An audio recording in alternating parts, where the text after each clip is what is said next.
আজ আপনাদের সামনে পিএম কিষাণ প্রকল্পের একটা গুরুত্বপূর্ণ আপডেট নিয়ে হাজির হয়েছি। সেটা হচ্ছে, আপনারা মনে করছেন যে বেশ কয়েক মাস হয়ে গেল পিএম কিষাণের টাকা পাননি, তবে এই টাকাটা কবে পাবেন সেই বিষয়ে আপনাদের অনেক সংশয় আছে, ধোঁয়াশা আছে। তবে আমি এটা জানিয়ে দিচ্ছি যে পিএম কিষাণের টাকাটা আপনারা পরবর্তী মাসে অক্টোবর মাসের 5 তারিখে পেতে পারেন। তবে কিছু গুরুত্বপূর্ণ কাজ আপনাদের করতে হবে। এর জন্য আপনারা পিএম কিষাণ অফিসিয়াল ওয়েবসাইটে যান, আর সেখানে গিয়ে রেজিস্ট্রেশন নম্বর ধরে আপনারা পিএম কিষাণের স্ট্যাটাসটা দেখুন।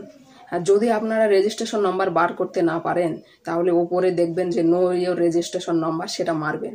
মেরে আপনার মোবাইল নম্বর কিংবা আধার নম্বরটা দেওয়ার ফলে আপনার মোবাইলে SMS এর মাধ্যমে রেজিস্ট্রেশন নম্বরটা আসবে। ওই রেজিস্ট্রেশন নম্বরটা মারেন, মেরে আপনাদের স্ট্যাটাসটা দেখেন।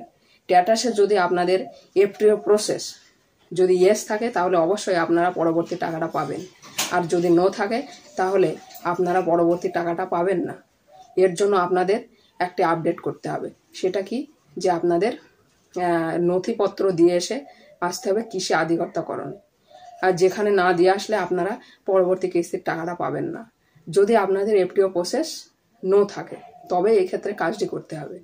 সেই কাজটা কি, গুরুত্বপূর্ণ নথিগুলো কি হবে, সেগুলো হচ্ছে আপনার জমির রেকর্ড, আপনার আধার কার্ড, ব্যাংকের অ্যাকাউন্ট এবং ভোটের ছবি।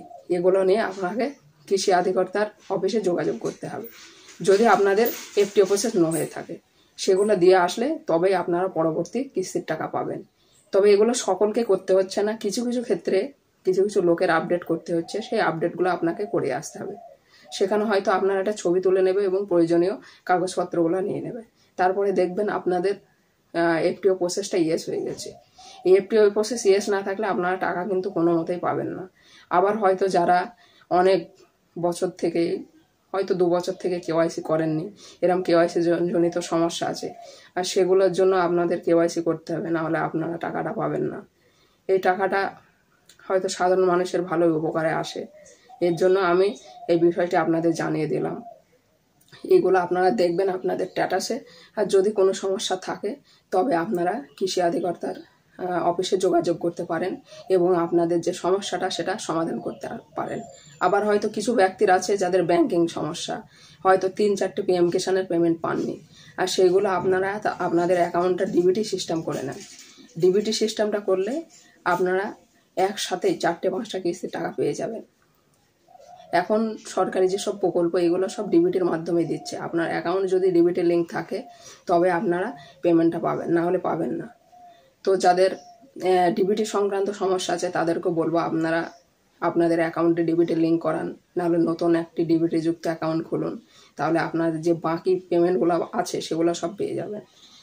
আশা করি আপনাদের যে বিষয়টি আমি জানালাম সেটা ভালো লেগেছে।